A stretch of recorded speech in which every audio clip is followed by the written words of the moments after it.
Hello बच्चों, आइए प्रश्न को देखते हैं। प्रश्न दिया गया हमें बिंदु -1 और 2 से रेखा x - 2y - 15 बराबर 0 पर खींचे गए लंब की लंबाई ज्ञात कीजिए। बच्चों इस प्रश्न की जो हमारी मुख्य अवधारणा है वो क्या बनती है? मुख्य अवधारणा। अगर बच्चों हमारे पास रेखा का समीकरण दे रखा हो ax प्लस में by प्लस में c बराबर 0 और उसमें क्या बोला हो कि एक रेखा दे रखी है, मतलब एक रेखा है, इस बिंदु इसका नाम रख देते हैं, इस बिंदु का नाम रख देते हैं a और इस बिंदु का रख देते हैं b। इसका जो हमारा समीकरण होगा वो होगा ax प्लस में by प्लस में c बराबर 0 और इसमें किसी एक बिंदु, मतलब यहाँ पे कोई बिंदु और इस बिंदु से इस रेखा पर लंब डाला गया है। इसके क्या होते हैं x1 और y1 निर्देशांक होते हैं। तो हमें क्या निकालना है, इसका नाम रख देते हैं c और इसका रख देते हैं d। हमें c और d के बीच की दूरी ज्ञात करनी है, मतलब ये। तो दूरी ज्ञात करने का हमारा क्या सूत्र होता है बच्चों? हमारा सूत्र होता है, इसको नाम और कुछ दे देते हैं हम, इसको रख देते हैं हम कैपिटल D और इसको स्मॉल d।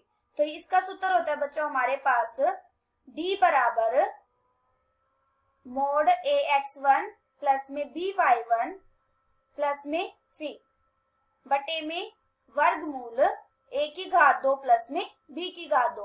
अभी देखो हमें क्या दे रखा है, हमें बोला है, हमें बिंदु दे रखे हैं और रेखा का समीकरण दे रखा है और ये बोला है कि लंब की लंबाई ज्ञात कीजिए। मतलब इसमें हमें बोल रखा है कि ये रेखा है, इसका हमें समीकरण दे रखा है, ये दे रखा है हमें x माइनस में 2y माइनस में 15 बराबर 0 दे रखा है और ये बोला है कि एक बिंदु से इस रेखा पर लंब डला है, मतलब ये।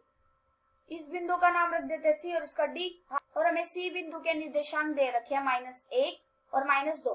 हमें c और d की क्या निकालनी है? दूरी ज्ञात करनी है। तो हम कैसे करेंगे? वही हमारा सूत्र है। अभी देखो हमारे पास समीकरण भी है और हमारे पास बिंदु भी है। तो यहाँ से देखो जब हम इस समीकरण की तुलना इस समीकरण से करेंगे तो यहाँ से हमारा a कितना आ जाएगा? a बराबर आ जाएगा 1 के और b बराबर कितना आ जाएगा -2 और c कितना आ जाएगा -15। और ये देखो x1 हमारा बिंदु दे रखे हैं, कितना है -1 और -2, मतलब x1 कितना है हमारा -1 और y1 हमारा कितना -2। अब हमें क्या निकालना है? लंब की लंबाई, मतलब हमें दूरी ज्ञात करनी है और उसका हमें सूत्र पता है। वो हमारा क्या होता है? d बराबर मोड, यहाँ पे क्या होता है हमारा ax1 होता है ना। तो ये देखो a हमारा कितना है, a हमारे पास है 1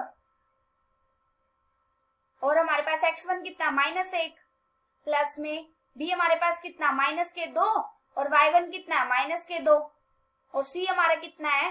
पॉजिटिव में होता है ना, प्लस के c होता है, लेकिन ये हमारा c कितना दे रखा -15। यहाँ पर कितना आ जाए -15 बटे में वर्गमूल a की घात 2 प्लस में b की घात 2 होता है ना। a की कितना, मतलब 1 की घात 2 प्लस में -2 की घात 2। जब हम इसको हल करेंगे तो यहाँ से कितना आ जाएगा? हल करने के बाद यहाँ से आ जाएगा मोड -1 प्लस में माइनस क्या हो गया प्लस के 4 माइनस के 15 बटे में वर्गमूल 1 प्लस में 4। हल करके कितना आ गया? ये आ गया हमारे, ये देखो -15 और -1 माइनस क्या हो गया प्लस के 16 प्लस में 4 बटे में वर्गमूल 5। जब हम इसको हल करेंगे तो यहाँ से कितना आ जाएगा? ये आ जाएगा -12 बटे में वर्गमूल 5। मोड से क्या होगा? ये हमारा पॉजिटिव बनाता है तो ये कितना हो जाएगा? 12 बटे में वर्गमूल 5 इकाई। ये हमारी क्या गया? दूरी ज्ञात होगी और हमें दूरी तो निकालनी थी, हमें लंब की लंबाई निकालनी थी। हमारी कितनी आ गई? 2 बटे में वर्गमूल 5 इकाई। आशा करती हूँ कि बच्चों आप सबको समझ आया होगा। धन्यवाद।